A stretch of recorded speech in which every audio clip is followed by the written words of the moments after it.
Hi guys!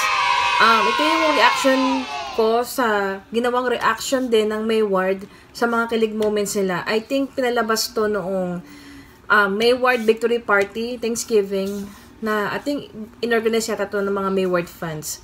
So, parang medyo kakaiba to kasi sila naman yung magre-react sa mga kilig moments nila. So, sobrang galing ng ginawa ng Mayward dito. So, sabay-sabay natin panoorin and tingnan natin kung paano sila nag-react sa moments nila sa loob ng bahay ni Kuya. So, let's watch this, guys.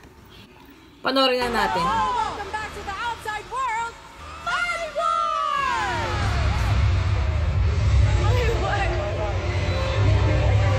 Ay, galing nung pagka-edit. Mayward. Sana yun yung yung ilaw. Parang mas kinikilig si Edward. Ang bata pa na Edward dito, ha?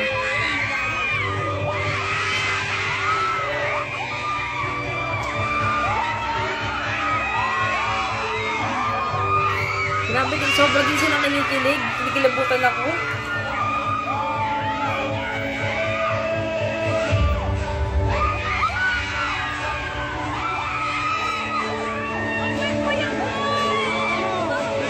Kuha ko naman yung mga nandun din.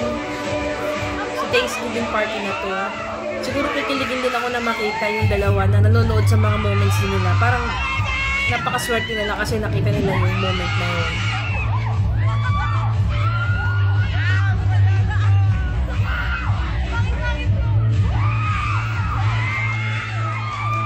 Ang cute nila, ha? Parang parang melason. Di ba noon yung melason, nagkaroon ng melason fever? Parang ganun din sila. Pero sana lagi silang gano'n. Sana hindi mawala yung pagiging sweet nila sa isa't isa, yung respect nila sa isa't isa, yung pagmamahal nila sa isa't isa. Sana laging andun pa rin yun.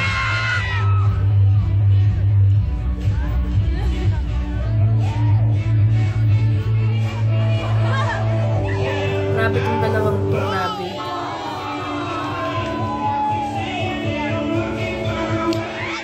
Grabe. Baliw tong mga to. Kinikilig ako pag tinignan ni Edward si Maymay. Siguro nararamdaman nila yung nagbabalik sa kanila yung mga moments na yun.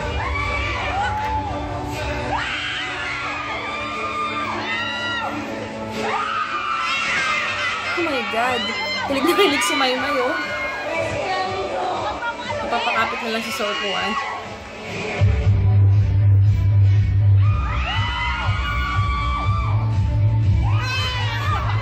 Oh my God, you're so cute, dog.